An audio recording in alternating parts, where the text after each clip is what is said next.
Hello, my name is Morgan Greff, and I'm the Executive Director here at the Rhode Island Historical Society. Thank you so much for being with us on this Sunday afternoon. Before we begin, I want to make a special note about two programs coming up in this next week. One on Wednesday, September 25th at 6 p.m. at the Museum of Work and Culture. You can come hear local author Paula Garafre-Wood discuss her book, The Long Walk Home, detailing her family's immigration story. The following evening will be at Barker Playhouse for a production of They Promised Her the Moon, which tells the story of Jerry Cobb, the first American woman to undergo astronaut training.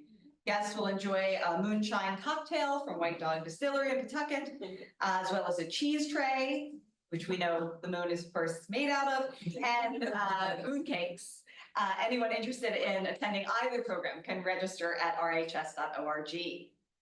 We are so pleased to welcome this remarkable group of scholars who have recently published Reading Roger Williams, Rogue Puritans, Indigenous Nations, and the Founding of America, examining one of our state's founders through his own words. There will be copies of the book available in our reception area following the talk for those who are interested in purchasing one. But I don't want to stand very long between you and our speakers, so please allow me to introduce each one of them. I'll tell you a brief bio of each, and that way be out of your way for the rest of the program. Linford D. Fisher, an associate professor of history at Brown University, is the primary contact for us here at the Historical Society. He is the author of The Indian Great Awakening, Religion and the Shaping of Native Cultures in Early America, and co-author of Decoding Roger Williams, a lost essay on Rhode Island's founding father. He is the principal investigator of Stolen Relations, Recovering Stories of Indigenous Enslavement in the Americas Project, which is a tribal community-centered collaborative project that seeks to create a public centralized database of Indigenous enslavement throughout the Americas across time. Sheila M. McIntyre is a professor of history at the State University of New York at Potsdam and is the co-author of The Correspondence of John Cotton, Jr., 1640 to 1699, as well as articles on early American communications and funeral practices. Julie A. Fisher is an educator and historian of early America. She has worked with the Yale Indian Papers Project, the National Park Service, the American Philosophical Society, and Bard High School Early College in Washington, D.C. She is the co-author of Ninigret, Sachem of the Nyansecks and Narragansett, Diplomacy, War, and the Balance of Power in 17th Century New England and Indian Country. Max Scott, Narragansett, is a visiting assistant professor in the Ruth J. Simmons Center and director of undergraduate studies for the critical Native American and Indigenous Studies concentration at Brown University. His research and teaching focus is on the intersections of race and identity, employing agency as a lens through which to view and understand the voices, stories, and perspectives obscured in traditional narratives. He is currently working on a project that traces the Narragansett Nation from the colonial to the modern era. And with no further ado, please welcome our speakers here today.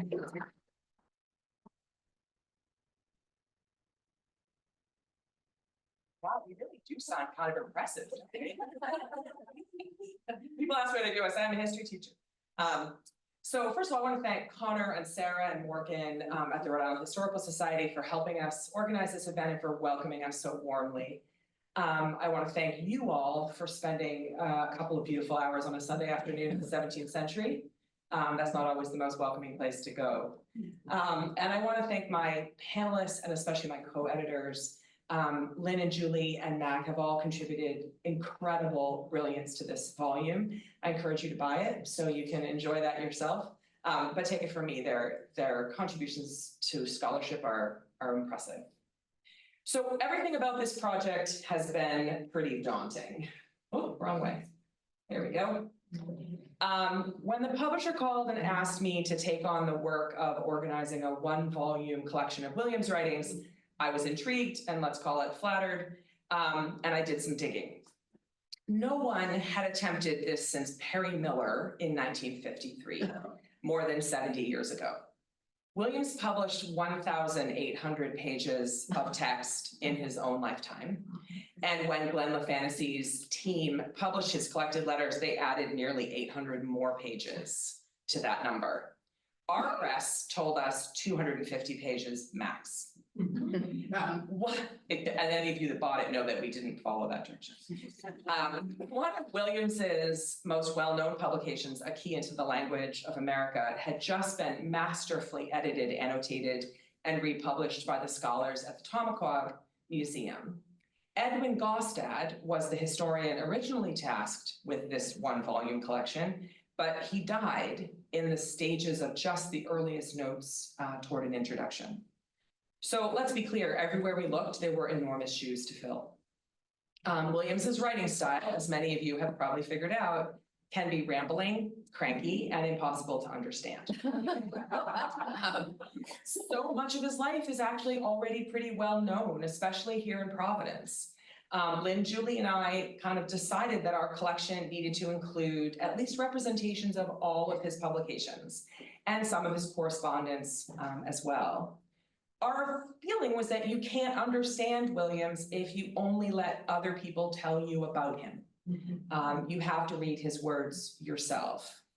We also decided to include observations by his contemporaries, especially when those other writers helped fill in some of the gaps. So for example, we included texts by William Bradford and John Winthrop to represent his earliest and very turbulent days in Massachusetts Bay and Plymouth colonies. So Julie's going to tell you a lot more about this, but one of the things our book does that's a little unusual is that we structured our book chronologically, so that texts that normally show up gathered by topic now don't, and they appear next to texts that normally they don't appear next to. Our decision was based on the fact that that's how he lived them. No one lives their lives in topics organized by historians 250 years later. But also because, for example, if you read about the Pequod War, right next to reading selections from A Key, you may see both of those texts a little bit differently. And again, Julie will tell you more about that. We also invited modern Narragansett scholars like Mac, and there's a few others in the book, to help us with this volume. And they added a vital critical and Indigenous voice that's usually missing from traditional older colonial histories. And Lynn, I know we'll talk more about that, as will Matt. So the overarching goal of this collection was to try to bring Williams alive as a complicated and unpredictable human. We know a lot about his ideas, but the everydayness of his life usually eludes us. While working on this collection, I was always on the lookout for glimpses of his lived experience. So I want to share just a few of those glimpses with you. I think I might be the only one that read every one of the 2,600 pages. I won't out anybody up here, but so 3 little glimpses. And the first is the map of where I'm talking about. In Essex in 1629, Williams wrote a letter to Lady Joan Barrington, and he was looking for her approval to marry her niece Jane. Williams's social position is far below Lady Barrington's, and he doesn't have good financial prospects. So none of that was going to make him a desirable choice for Lady Joan. Williams is 26 years old, and Lady Barrington is 77. After explaining his situation, outlining all of his finances, he attempts to flatter Lady Barrington. This is what he writes. "The Lord that hath carried you from the womb to a crown of gray hairs crowns out those gray hairs by making your last days like the close of some sweet harmony, your best. Fruitful like Sarah in your old age, outshining all those stars shine around you." So 2 guesses as to what Lady Joan said. Lady Joan said no. So many of the publications that Williams released in his own lifetime, and a whole bunch of his letters, address essentially his fight against government interference in spiritual practice.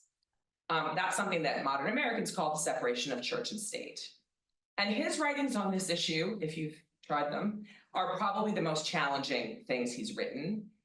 And what happens is you lose why Williams feels so strongly about this, because he's swimming in so much invective and anger and impenetrable prose. But there's a moment in The Bloody Tenant where Williams tells us exactly why he is so worried about governments interfering in religious practice. If persons be compelled to forsake their religion, that which their hearts cleave to, and to come to church, to the worship of the word, prayers, psalms, contributions, and do this all their days, I ask whether this not be the people's religion, unto which submitting they shall be quiet all their days. I ask, will it not inevitably follow that they force people to be of no religion at all in all of their days? And that's just so beautiful, like, and so emotional, I think, a kind of appeal, right? That if you force people to follow a religion that you set, you rob them of the opportunity to follow the religion that they are called to. So the August 1762 debates that Williams held with the Quakers show him at his most ornery and his most opaque as a writer. The published book, took him 4 years to convince somebody to publish it, spans 500 pages. He disagrees with pretty much everything about the Quakers. Their theology, he finds their daily practice unacceptable, their behavior as neighbors dangerous, and they fight back. They claim on day 2 of this debate that he's drunk because his voice is very tired from yelling the whole day prior. And so he recounts this accusation in the book, and he dismisses it as, quote, foul slander.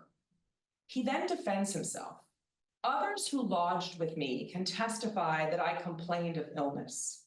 My daughter kindly offered me a dram for my illness, but I refused it, knowing it might curdle the milk I had taken, and so increase my cold.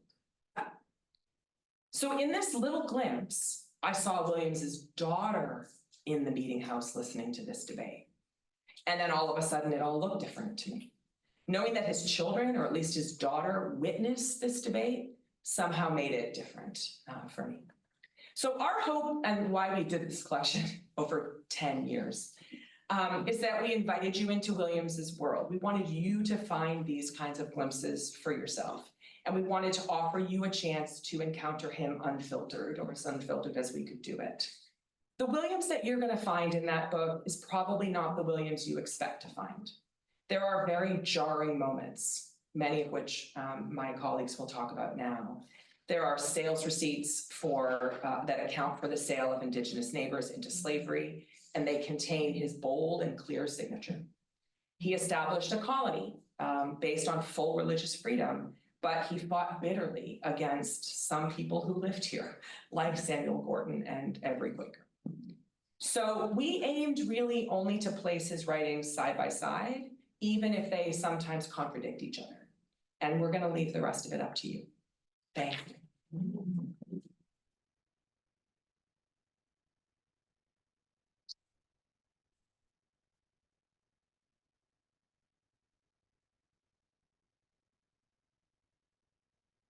Good afternoon. Thank you, Sheila, and thank you to everyone here on this panel for a humbling, wonderful process, most of the time. It was a lot of work, and Williams demands it.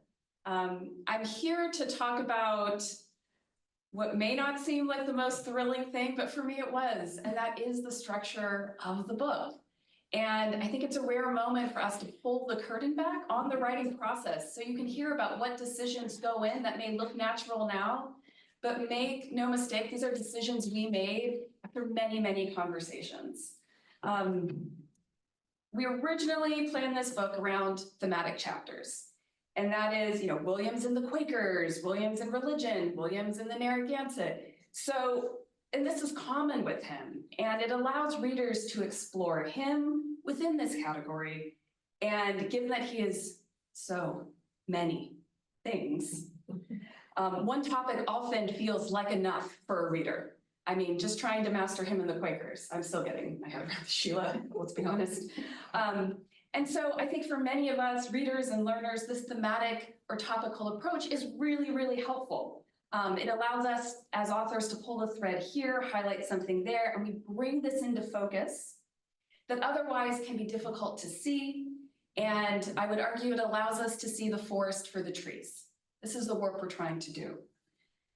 But this approach was not working.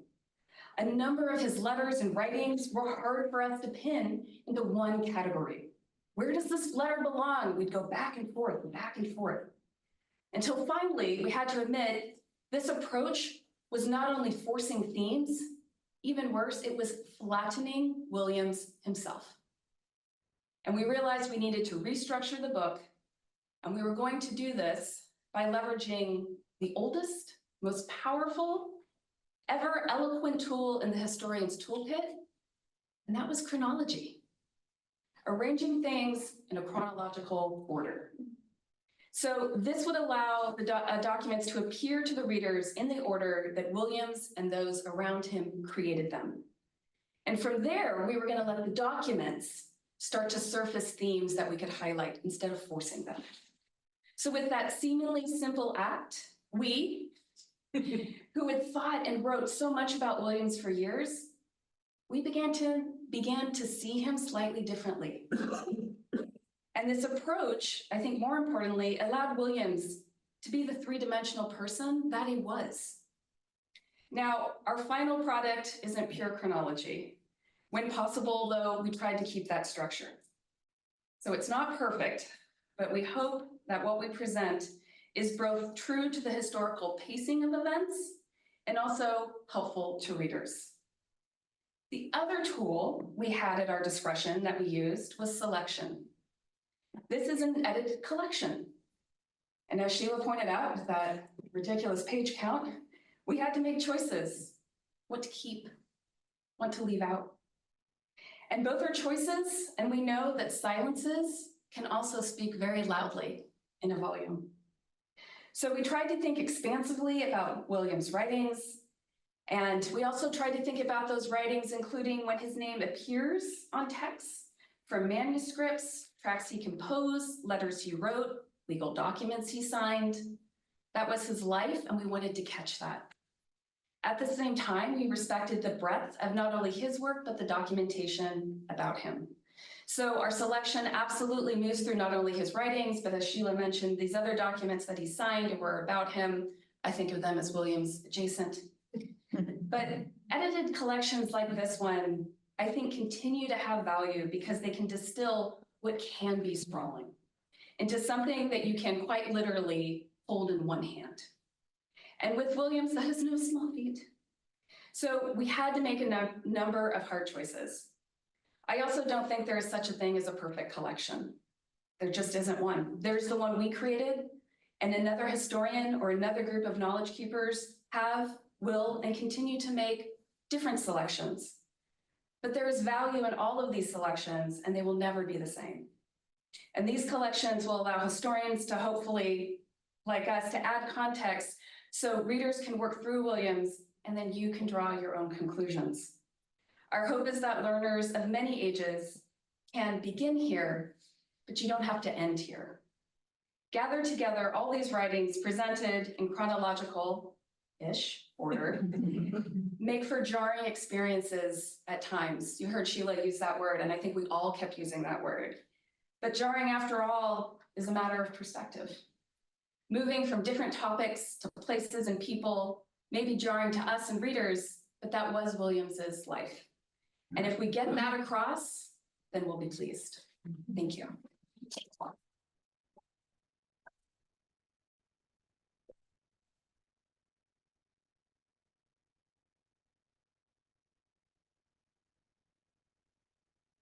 Oscar Wickwasp. I'd like to thank my fellow panelists for inviting me to be here today. I'm so excited for holding the event, and most of all you for being here and being receptive.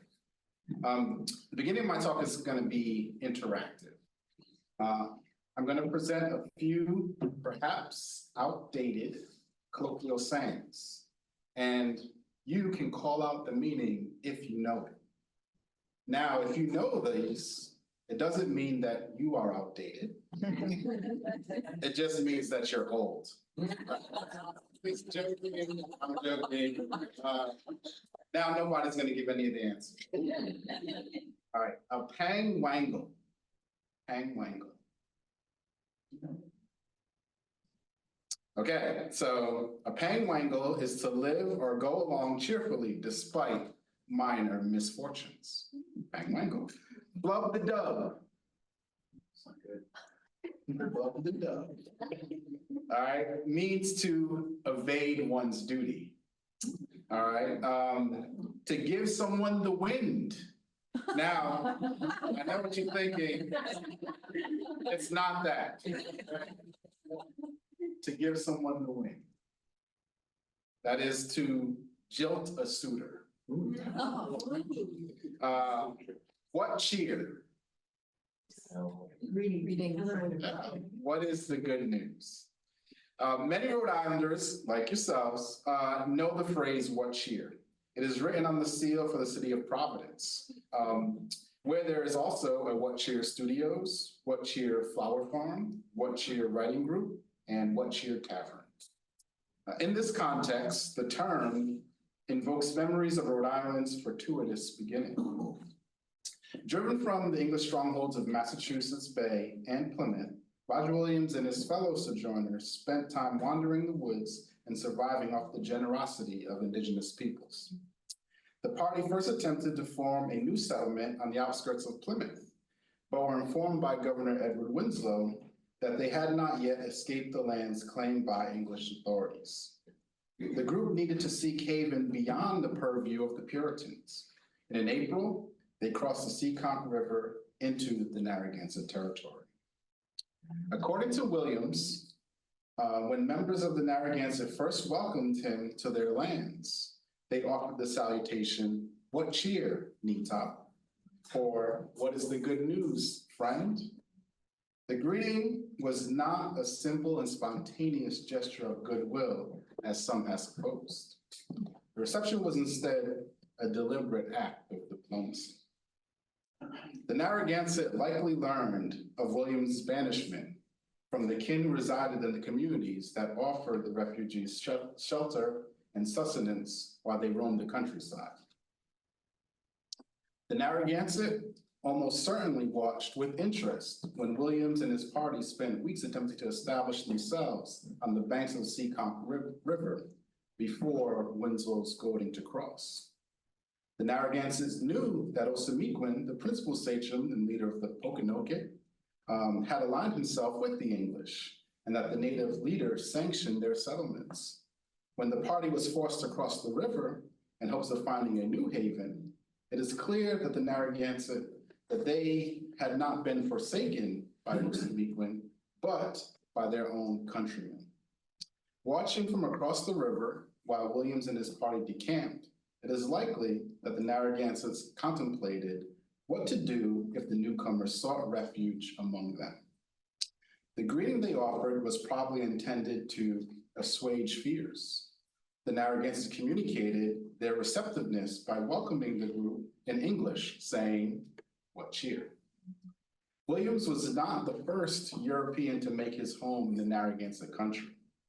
While the refugees roamed the countryside in exile, the recluse William Blackstone obtained permission to reside among the indigenous population at Wapuseg, approximately 5 miles north of Mashasa, in an area known today as Cumberland. Even before Blackstone's arrival, the Dutch traders maintained seasonal posts at locations now referred to as Dutch Island and Fort Niniprig. And almost a century before Williams, Blackstone, and the Dutch arrived, Giovanni de Verrazano sailed into what is now known as Narragansett Bay.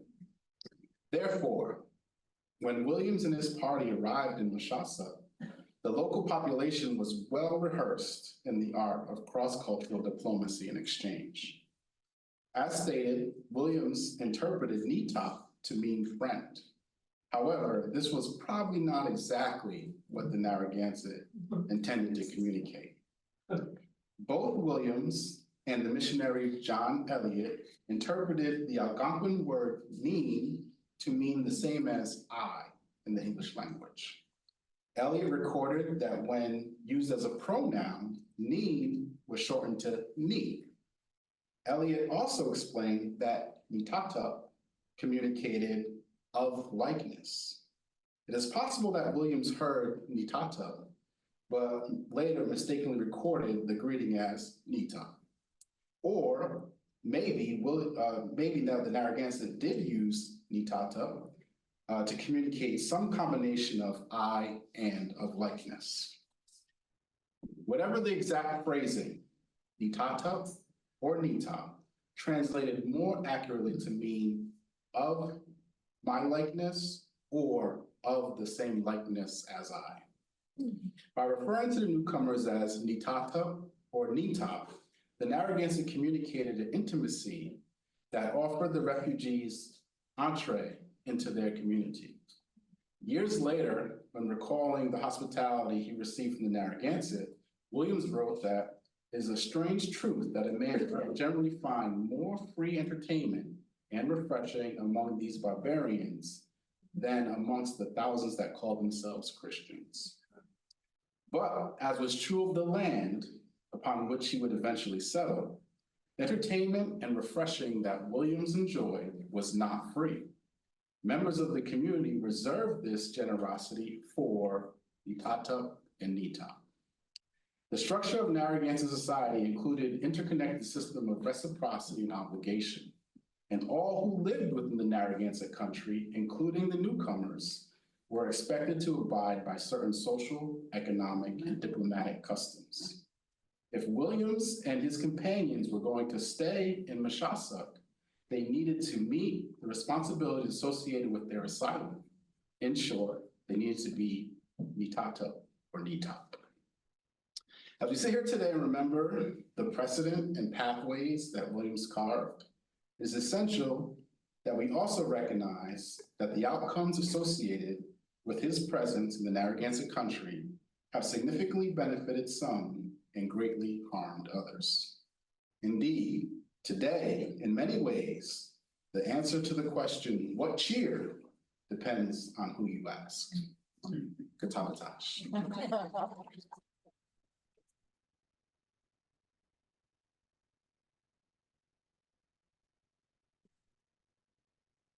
Good afternoon, everyone. It's really wonderful to see you here. Thanks to the Historical Society and to my co-panelists and to you all for being here so patiently and very nicely allowing us to share some of our work. I don't really think this thing is on. I will project. So I have a tough job of going last to try to figure out what to say that hasn't been said already. There's lots still to say. I will try to make sure that this is not too much of a repeat, but I wanted to say, first of all, that one of the things for me personally, I think for us as a group, one of the takeaways from working on Williams for 10 years, which I know is not a long time in the larger scheme of things, but it felt like an eternity for us sometimes, is that we were impressed and constantly reminded of the incompleteness of the archive. And I mean that not just in terms of content. So Sheila referenced everyday vignettes, right? But like there are so few. I mean, you know, people, we all live our lives 24/7 for years and years and years, and only a tiny bit gets recorded, right? So yes, I mean content, but also perspective.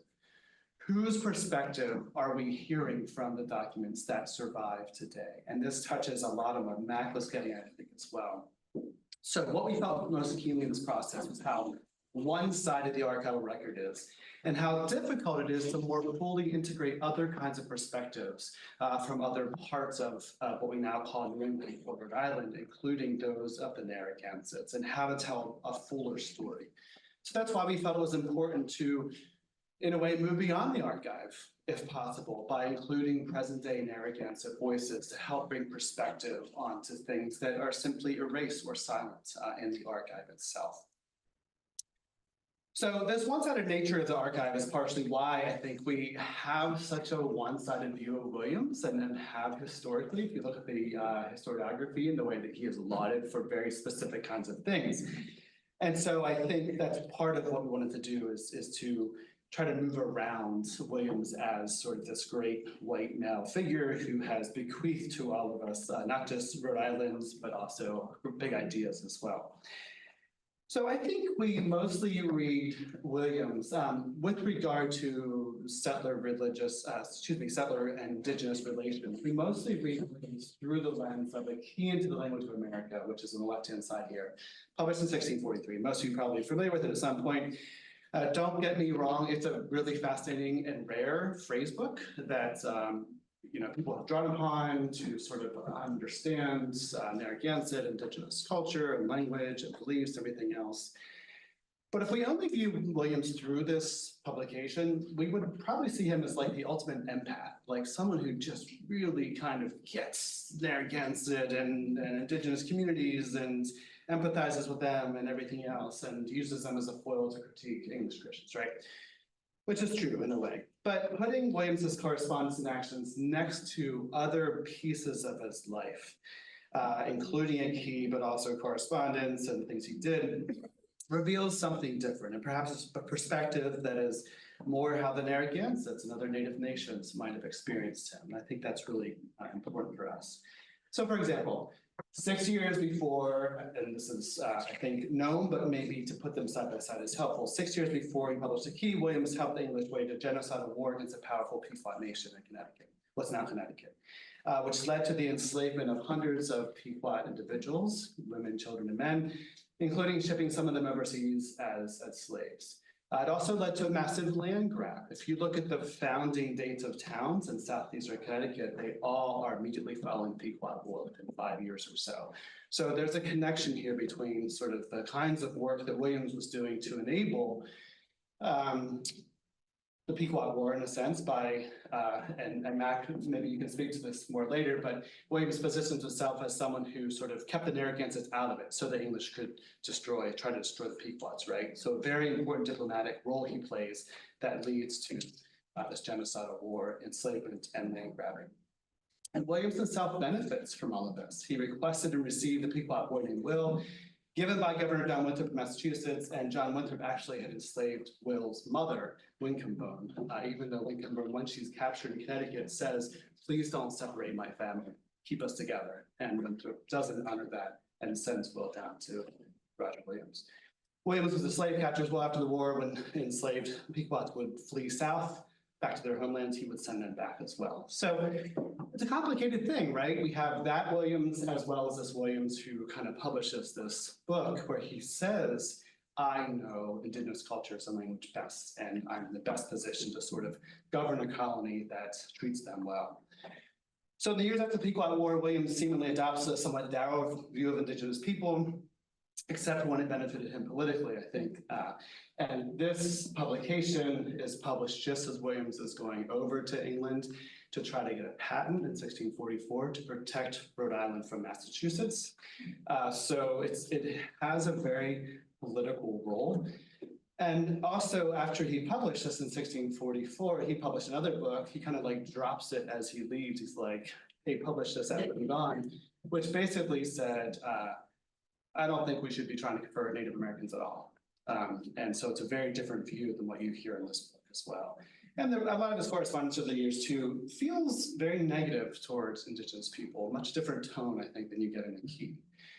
And we can see this clearly during King Louis War in the 1670s as well, when Williams, after first trying to keep Rhode Island out of the war, well, sort of, anyway, eventually joins in. He leads a militia that rounds up natives. He chairs a committee that actually sells indigenous people into slavery, and Williams himself receives a share of the profit of the sale of indigenous people into slavery too.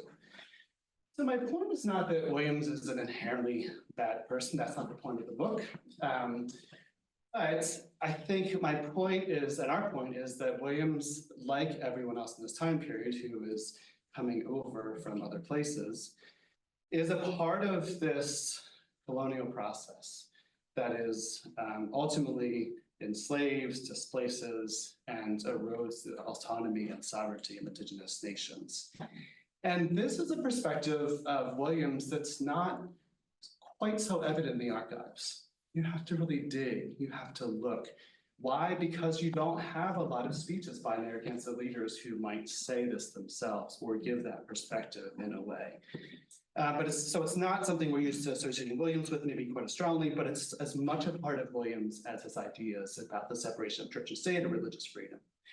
So I want to end just very quickly by maybe sort of trying to redeem or to answer a question that you're probably asking yourself too, which we asked in the epilogue, which is, so what do we do with Williams at the end of the day?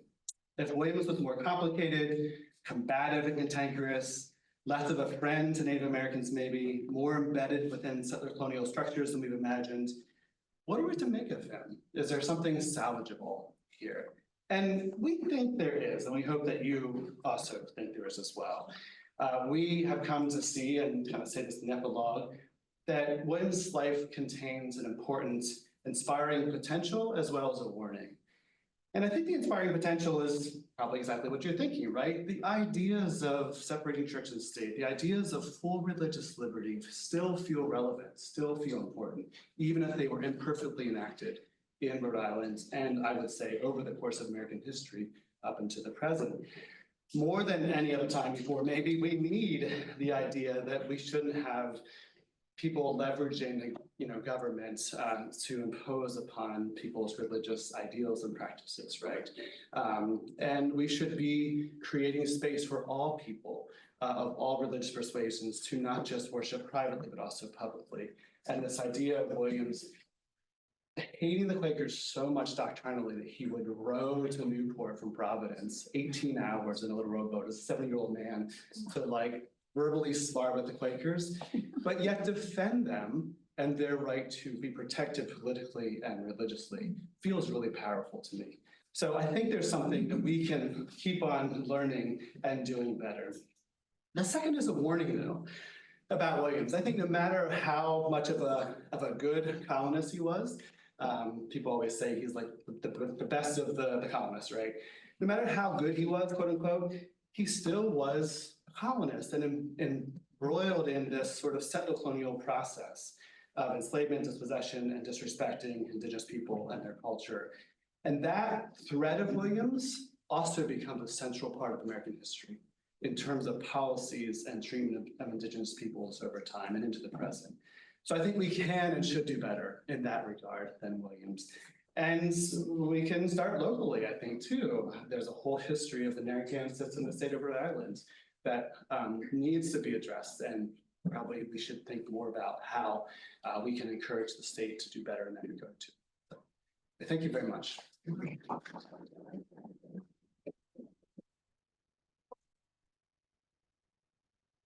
Right, I think we're more than happy to try to answer some questions. Can you hear me if we stay here, or do you need us to go? Okay, perfect. So I'll count on the back row to let us know if we're too soft in answering your questions. Okay. The map that you had when we were talking about Williams going to Lady Barrington, what was that a map of? That is a map of the Barrington estate. Oh, wow. Yeah, they were, like I said, they were extremely wealthy. Yes. This is the Barrington estate in Essex in 1624. And that central building that looks like a church? It's a priory. Okay. Yeah. When you say Essex, do you mean Essex, Mass, or do you mean Essex? No, Essex, England. Yeah, Oaks Oh. Manor is so at that time, Williams. Connecticut. Oh, no. No, Williams is still in England at that point. Okay. Yeah. So the castle would have been their home. It's Oaks Manor. Yeah, that's what it was called. And then that would have been the feudal system. That's right, those are all the little residences of the people that work the estate.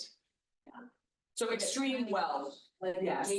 Like a gated. Exactly. And so the Barringtons and the Mashams and all these very powerful Puritan families. So essentially Williams always struggles with authority, right, from the get-go.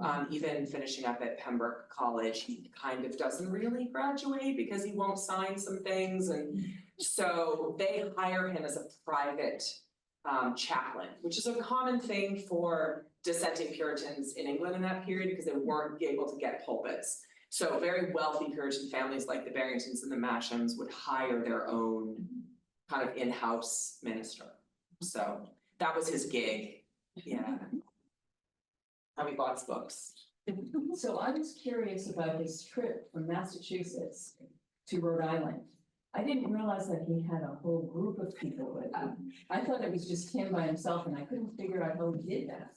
Do you want to talk about that, Lynn? Because we also had that moment because we edited this all like quite literally collaborative, like every bit of this book is collaborative. And I had put that section that was from one letter where he's describing that he's organized this with about 30 people. And that's not the image, right? The image you have is like lone Williams, you know, like digging through the snow uphill both ways. And Lynn and I both went, wait a second, there were all these people, like, right? Yeah, he had an estate hatch already planned, right? And like the head of the Narragansett Bay was a pre-planned destination point. It just got moved up a little bit with the arrival of ships that take them a month. So do we know the actual route today? Like, can you retrace it or not really? I think, well, everything I've heard is it's a wandering thing, right, just the beginning, trying to figure out exactly. I don't know if they knew exactly the spot that they would be able to settle in on the other side of the Seekonk. So I think that they were figuring it out, planning it by ear.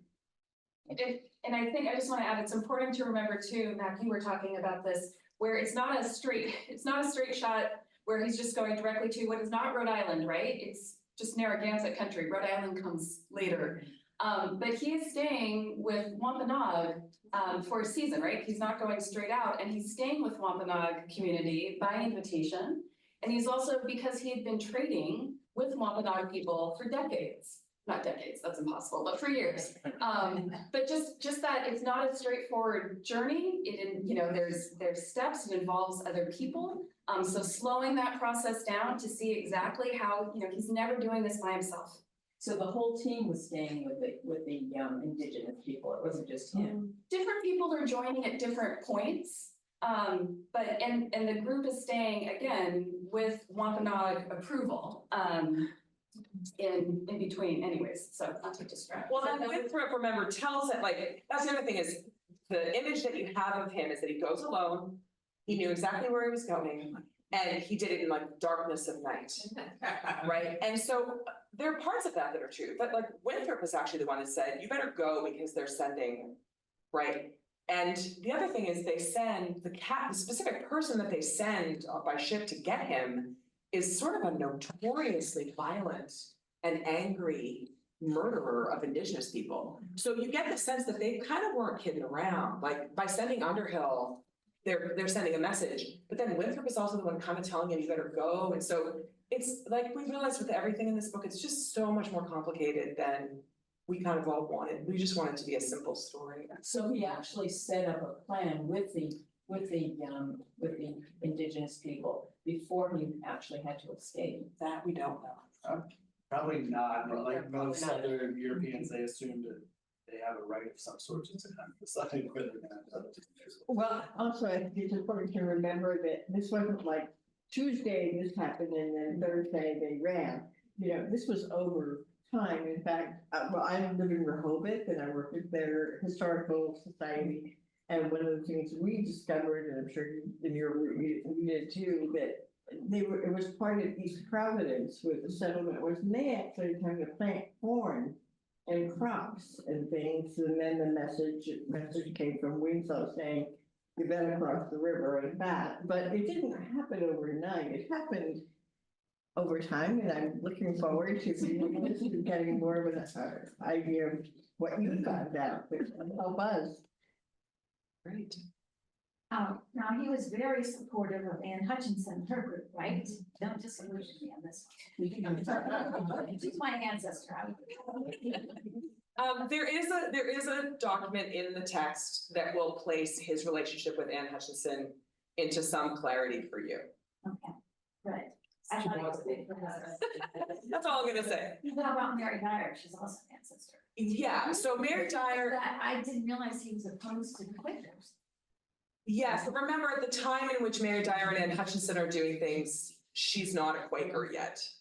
Right, Mary Dyer's not a Quaker yet. So yeah, in fact, the document that we chose to include describes Mary Dyer's monster birth. So so you get a little taste of that side of Williams.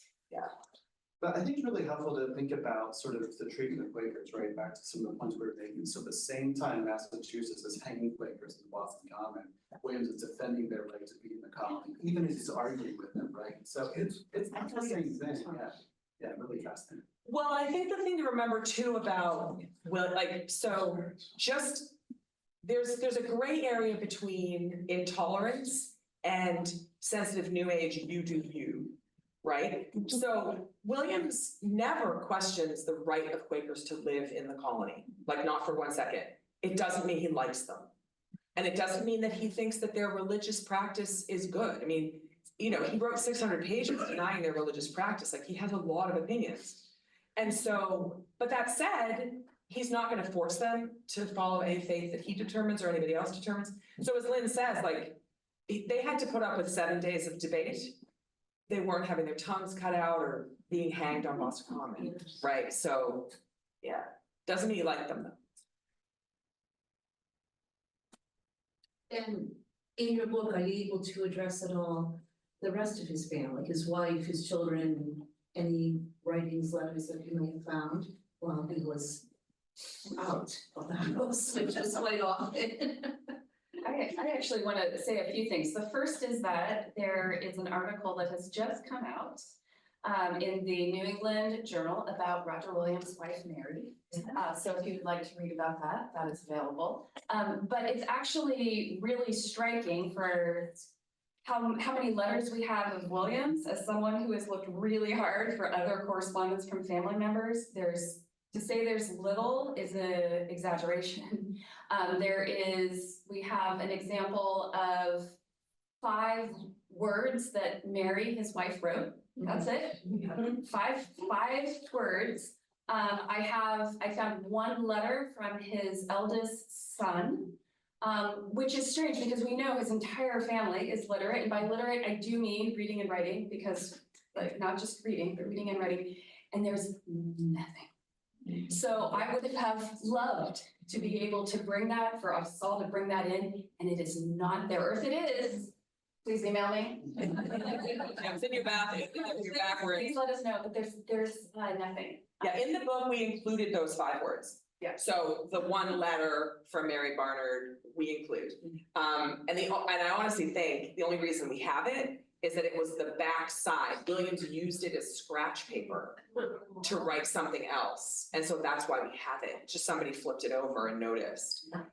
So we have those 6 words, and no, we don't. We have 1 letter. I've seen 1 receipt that that Providence wrote, and that's. And we have his criticism, and this was where we got a little salty in our annotations, but Williams criticizes Mary for not writing more frequently. Yeah. And we all were like, maybe she's a little busy while you're off at your trading post. She's raising 6 children. It's not that she can't write, it's that she doesn't have time, So we do include as much as we can about Mary in particular, we include it, but it's thin soup. What are the 5 words? These to my dear and loving To husband. my dear and loving husband, it's like in Providence, like here in Providence. Yeah, that's it. They're in the book. So I hear what you're saying about the cranky voice, and wonder what disturbs him so much about the Quakers, that he rose all those. Oh my gosh, do you have 4 days? Top 3. Probably the most important thing he dislikes about the Quakers is he feels that they do not believe in the Bible. Right. And that Quakers believe in the direct infusion of light from God, and Williams doesn't. So that's a big problem. So spiritually, he disagrees with all of their doctrine. He harps quite a bit on something called going naked for a sign, which is Quaker practice, where, and again, it's one of these things where there's 2 recorded instances in all of the colonies of it happening twice. It never happens in Rhode Island, and he admits that. He says he's never seen it, but he's read about it, and it's based on a biblical citation of where a woman would take off her clothes and walk around, right? And he just finds that so repugnant And he writes about that frequently in that 500 pages. We reference it, I think, once. He doesn't like that they don't take their hats off. He doesn't like the way they address each other. He doesn't like, he doesn't like the way they speak. He doesn't like the way they sing. He thinks they write badly. Our section on the Quakers, like most collections of Williams don't include the Quaker text. And I understand why, because it's enormous to begin with, and it really doesn't put him in a good light. Like, he looks extremely socially conservative and unpleasant in that text. And most collections of Williams are not about that. So, I don't know, that's what I say. It was originally, let's put it this way, it was originally 70 pages of the collection. It was a major feat to knock it all down to something smaller. There's only so many times you can read him hate things. How many books did he write? What frequency and how were they received? Lynn, you want to start? Yeah. What was the total number that he published? I mean, that was one of the things that we were trying to represent fully. And is it nine? I think it's 10? 9. And over the course of his lifetime, only one gets published in New England because after he's vanished, no one will publish him in New England. It's just the Quaker text that gets published over here. And that's because it's a point of shared agreement. Everyone hates the Quakers, right? So we can publish that, that's safe. Everything else he published, he would find these little publishing houses in London, sometimes, during periods of turmoil, to publish things that were extremely unpopular. And some of his books got burned by Parliament, and it was very controversial. So, but the published pieces are what people know. And what I think we were trying to do with this collection is put the correspondence side by side with the published pieces, because they really are illuminating that way. You'll have a nicer time knowing him as a human in his letters, I think, than you will in his published writings. You'll see better into him as a person. So what about other Christian religions? How does he address anyone else beside the Quakers and the Puritans? I mean, what about other Christian? What he will say in his favorite condemnation of the Quakers is that they're worse than the Papists. Right? Like, there is no slam bigger in the 17th century than saying you're like the Catholics. So, and he will often reference, like, in a lot of his writings, he will reference other writings, like even the Jews do this, or even the, Muslims do this, or even the Narragansett do this. Speaking of Roger Williams and unflattering life, I'd be interested in hearing Max Scott's perspective on this collection and the Indigenous perspective on the life of Roger Williams as he presents here. Yeah, so I was honored and appreciative when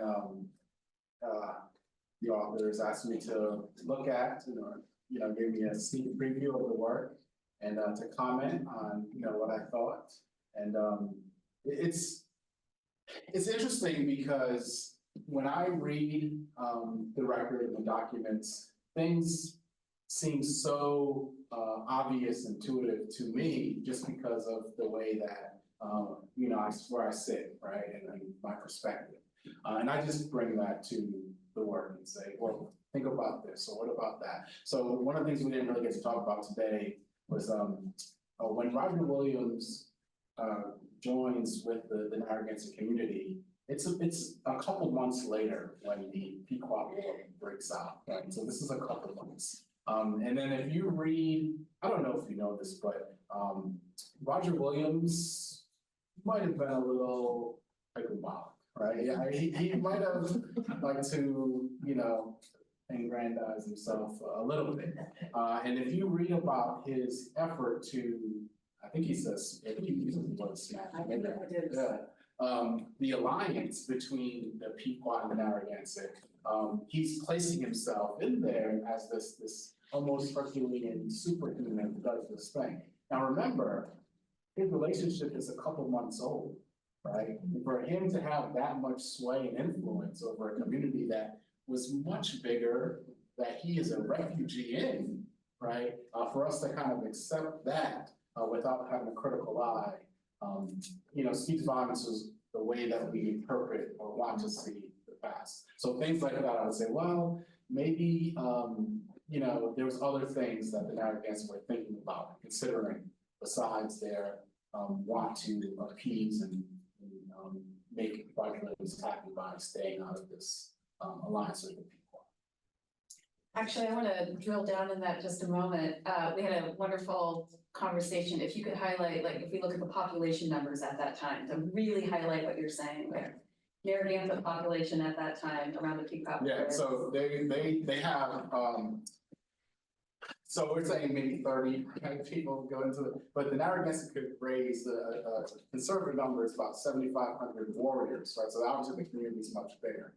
7,500 warriors. For you to get an idea, that there's less than, when they established Hartford and all that after this war, there's less than 1,000 people there. For decades. So we're, you know, it's not proportional. So the idea that they have this kind of sway and influence over a much bigger community, you know, we should be a little bit critical of the way that, and Roger Williams has lots of motivation to paint himself as this, you know, arbiter, go-between. It's right before this, he's an outcast. Right after this, he's essential, right? So. And again, back to like incompleteness of the record and disproportionality. What if we had an entire parallel article of the Narragansett Nation that would detail all the sort of negotiations, their perspectives, like the richness of their political structure and tributary system and that presence? We would have a very, very different sense of the 17th century and this area, right? But the way that the archive survives us, we get it filtered through people like Williams, who serves himself in representing things and minimizes the power and presence and complexity of Narragansett too. So I walk away with in a way. It's almost a lament that like we have told histories the way we tell them because we've just assumed that what we have is all that existed sometimes. And that's not the case at all. And I would just like to add, nor does Williams ever say, I'm going to give you this completely 100% honest, unvarnished truth. Like, he never pretends that he doesn't have self-interest. I mean, you know, we're asking a lot of someone who never promised that. So if the Narragansetts at the time could raise 7,500 warriors, how many could the Pequot raise? Do you have a sense of that? So it's going to be smaller. I don't know. I don't remember seeing exactly the number of Pequot. So just to give you some context, at this time, the Narragansett and the Pequot are the largest indigenous communities in this region. The Pequot are smaller, but you know, they're a lot bigger than all the other ones also. When the Pequot War is getting ready to break out, both the leaders, the colonial leaders and the Pequot go to the Narragansett to ask for their alliance, right? Because this is central. Everybody understands that whoever they align with, that's going to be the side that wins. See someone who has, yes. So I really appreciate your perspective on this. Thank you for being a part of today's conversation. Thank you to each and all of you. My question is going back to the issue of the Quakers and Roger Williams. You know, if almost a third of the things that he wrote about were in relation to the Quakers, like what was his motivation? What was he trying to accomplish by putting such a focus on his objection to the Quakers? What was he trying to accomplish? I think it's hard to really fully understand, and I don't presume to know where people come from religiously in this room, but like it's hard to understand the life and death nature of 17th century theology and what was at stake. That's not where my head or heart or soul is at the present. We all live in a different age, but to be wrong had consequences and could mislead thousands of people. Right? It's not just like, oh, they're wrong, but we're all fine eventually. Like to be wrong theologically was really, really dangerous and damaging, socially, politically, religiously. Well, remember, Fox had just been here, right? So the founder of the Quaker Church had just been here. He brought a lot of kind of disciples along with him. And I think the other problem, like I don't know, there's so many problems, but the Quaker faith is, and I don't mean any offense to Quakers in the room, but is fundamentally a not learned faith, right? So it's not about, whereas Williams, it's easy because Williams was banished from Massachusetts to try to see him as not Puritan. What you should see him as is like uber Puritan. Like the reason he disagrees with Massachusetts is that they don't have strong enough standards for things, right? So, I mean, and I think Lynn's totally right. It's hard for us to imagine, and I tell this to my students all the time because they get frustrated by, why do they care so much about religion? I'm like, oh my Lord, because this isn't like a day in detention, you know, if you don't do it right, this is eternal damnation. But also realize that Williams himself, as you point, took things to extremes. So this is a man who basically gets himself kicked out of Massachusetts Bay, right, which is already a persnickety place because he's too whatever, like extreme. Comes down, founds a Baptist church in Providence, and then eventually leaves because he doesn't think they're converted enough. And then like he only prays with his wife, and finally decides his wife isn't pious enough or like saved enough to pray with her. And so like becomes a sole kind of proprietor of the religion of Roger Williams, which is the only right religion in the world, right? So it's a really weird position he kind of paints himself into. And you kind of see echoes of that throughout his writing. So he leaves the church, he has served the church in Providence as a pastor. For about a year. Briefly. Yeah. And here's his organized. He never joins an organized church again. I mean, his fundamental belief is that the apostolic tradition, I mean, this is so theological, but like, that the apostolic tradition was broken. So there is no true church. It's not that that one is and that one isn't, it's that there isn't one. Right? And so He's waiting for the restoration. he's waiting for the restoration of Christ. And so therefore, he can't participate in any gathering of people who pretend to call themselves a church. Because what if they're wrong? Right? So as Lynn said, like he starts out kind of winnowing to the point where it's just himself and his wife. And then he basically says, yeah, I can't pray with you either. And then what's he do for a living? Ah. Julie. You need to read Julie's article. So the thing about Williams, this is an excellent question to ask. Because what you see from any, even if you go back to any early like minister salaries, they're not much. So where is Roger Williams making his money? Roger Williams, when he is out in Cosmoscussick, I'm always having nuance there. He's a trader, as in like he trades with First Nations. So that is what he is doing out there. Because he is not living on the spirit alone, or on the good graces of anyone. And so he is trading. And this starts now, if we all talk about what we all have what we wish was in the record, I would give anything to see Williams' commonplace book, daily book, anything to do with his receipts so I could actually see. So all we have then starts to become of how he recounts what he's making. So just snippets here and there.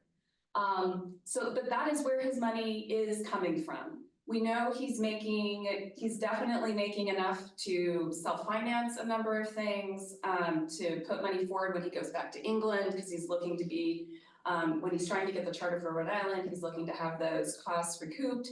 But that is where he's spending for months on end out there trading.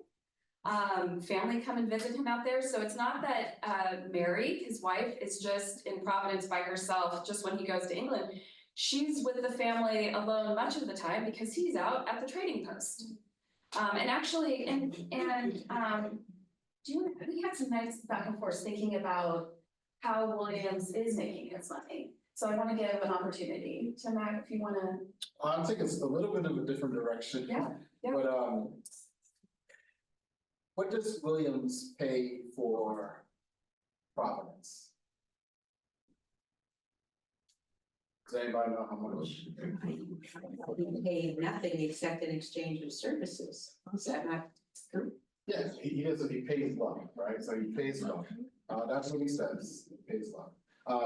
But Nita don't pay to be part of the community.